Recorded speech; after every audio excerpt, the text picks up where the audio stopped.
ತೀರ್ಮಾನವನ್ನು ಕೂಡ ಪ್ರಕಟಣೆ ಮಾಡಿದ್ದಾರೆ. ಬೆಂಗಳೂರಿಗೆ ಮೂಲಸೌಕರ್ಯಗಳ ದೃಷ್ಟಿಯಿಂದ ಏನು ನಮ್ಮ ಅಂಡರ್ಗ್ರೌಂಡ್ ಟನಲ್ ಮಾಡತಕ್ಕಂಥ 17,000 ಕೋಟಿ ರೂಪಾಯಿಗೆ ಈಗಾಗಲೇ ಕ್ಯಾಬಿನೆಟ್ನಲ್ಲಿ ಅಪ್ರೂವಲ್ ಹಿಂದೆ ಕೊಟ್ಟಿತ್ತು. ಅದನ್ನು ಕೂಡ ಮೆನ್ಷನ್ ಮಾಡಿದ್ದಾರೆ. East west south north south corridors ಅನ್ನು ಮಾಡ್ತಕ್ಕಂಥ ಒಂದು ಅತಿ ದೊಡ್ಡ ತೀರ್ಮಾನ ಪ್ರಕಟಣೆಯಾಗಿದೆ. ಅದು ಅಂಡರ್ಗ್ರೌಂಡ್ನಲ್ಲಿ.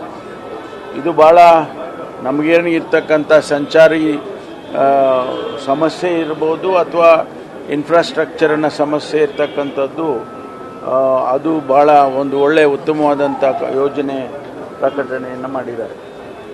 ಒಟ್ಟಾರೆ ಒಂದು ಕಾಂಪ್ರಹೆನ್ಸಿವ್ ಬಡ್ಜೆಟ್ ಅಂತ ಹೇಳ್ಬೋದು. ಅಂದರೆ ಎಲ್ಲ ಕ್ಷೇತ್ರಗಳನ್ನು ಕೂಡ ಮಾಡಿರ್ತಕ್ಕಂಥದ್ದು ಒಂದು ಒಳ್ಳೆಯ ಬಡ್ಜೆಟನ್ನು ಕೊಟ್ಟಿದ್ದಾರೆ ಅಂಥೇಳಿ ಹೇಳ್ಬೋದು.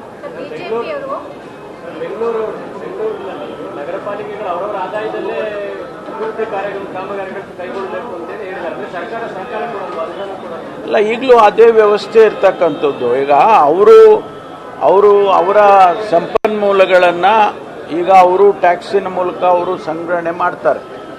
ಅದರ ಜೊತೆಗೆ ಸಪ್ಲಿಮೆಂಟ್ ಮಾಡೋದಕ್ಕೆ ಸರ್ಕಾರ ಒಂದು ಪ್ರತಿ ವರ್ಷ 10,000 20,000 ಕೋಟಿಯನ್ನು ಕೊಡ್ತೇವೆ. ಅದನ್ನೇ ಮುಂದುವರಿಸಿದ್ದಾರೆ ಅಷ್ಟೇ. ಬೇರೆ ಬೇರೆ ಏನು ಹೊಸ ಚಿಂತನೆ ಏನಿಲ್ಲ ಅದರಲ್ಲಿ.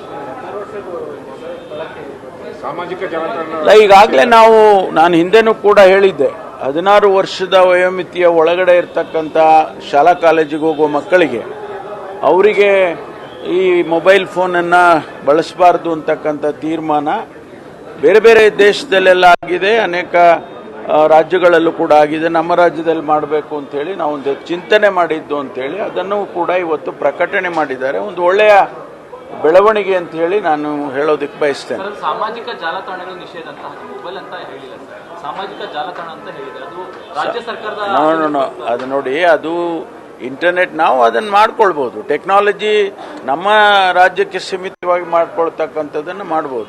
ಅದೇನು ತೊಂದರೆ ಆಗಲ್ಲ. ಬ್ಯಾನ್ ಮಾಡೋದಕ್ಕೆ ಏನು ತೊಂದರೆ ಇಲ್ಲ.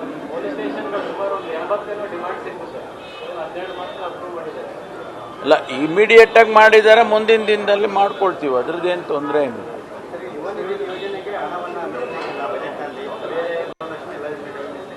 ಅಲ್ಲ, ಇದು ಅಂಡರ್ಸ್ಟುಡ್ ಅಲ್ರಿ. 5 ಗ್ಯಾರಂಟಿಗಳನ್ನ ಮುಂದುವರಿಸ್ತೇವೆ ಅಂತಂದ್ರೆ ಇಟ್ ಈಸ್ ಅಂಡರ್ಸ್ಟುಡ್.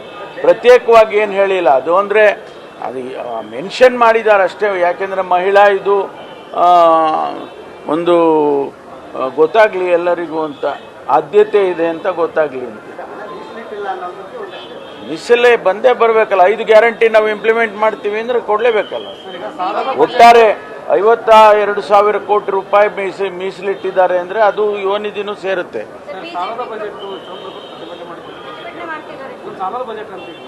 ನೋಡಿ, ಕೇಂದ್ರ ಸರ್ಕಾರ 43,000 ಕೋಟಿ ಬಡ್ಜೆಟ್ನಲ್ಲಿ 16,000 ಕೋಟಿ ಸಾಲ ತೋರಿಸಿದ್ದಾರೆ. ಸಾಲ ತಗೊಳ್ಳೋದು ಇದು ಒಂದು ವ್ಯವಸ್ಥೆ, ಇಟ್ಸ್ ಎ ಸಿಸ್ಟಮ್. ಅದನ್ನ ವಾಪಸ್ ಕಟ್ತಕ್ಕಂಥದ್ದು. ಈಗ ವರ್ಲ್ಡ್ ಬ್ಯಾಂಕ್ ಅಸಿಸ್ಟೆನ್ಸ್ ತಗೊಳ್ತೀವಿ, ನಾವು ವರ್ಲ್ಡ್ ಬ್ಯಾಂಕ್ ಫ್ರೀಯಾಗಿ ಕೊಡ್ತಾರ? ವರ್ಲ್ಡ್ ಬ್ಯಾಂಕ್ನವರು ಸಾಲ ಕೊಡ್ತಾರೆ. ಇಂಟರ್ನ್ಯಾಷನಲ್ ಮಾನಿಟರಿ ಫಂಡ್ ಅವರು, IMFನವರು ಸಾಲ ಕೊಡೋದಿಲ್ಲ. ಎಲ್ಲ ದೇಶದಲ್ಲೂ ಇದು this is A system in the financial ಇದರಲ್ಲಿ. ಅದನ್ನ ಮಾಡ್ಕೊಂಡು ಹೋಗ್ತೀವಿ. ಈಗ ನಾವು ಹಿಂದೆ ಅವರೇನು ಮಾಡಿದ್ರು,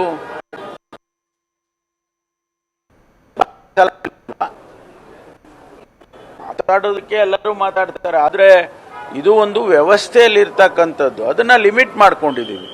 ನಮ್ಮ ಫೈನಾನ್ಷಿಯಲ್ ಡಿಸಿಪ್ಲಿನ್ನಲ್ಲಿ 3% ಒಳಗಡೆ ಇರಬೇಕು ಅಂತ ಹೇಳುವಾಗ ನಾವು 3% ಒಳಗಡೆ ಇದ್ದೇವೆ.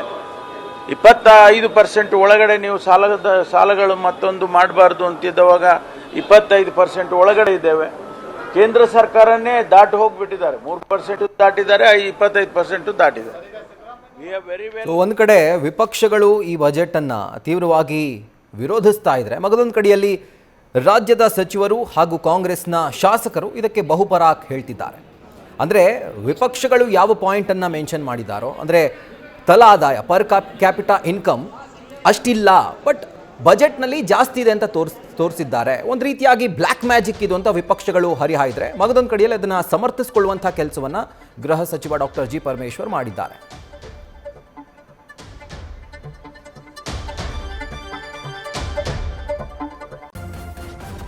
ನ್ಯೂಸ್ ಫಸ್ಟ್ ನಿರ್ಭೀತಿಯಿಂದ ನಿಮ್ಮ ಪರವಾಗಿ.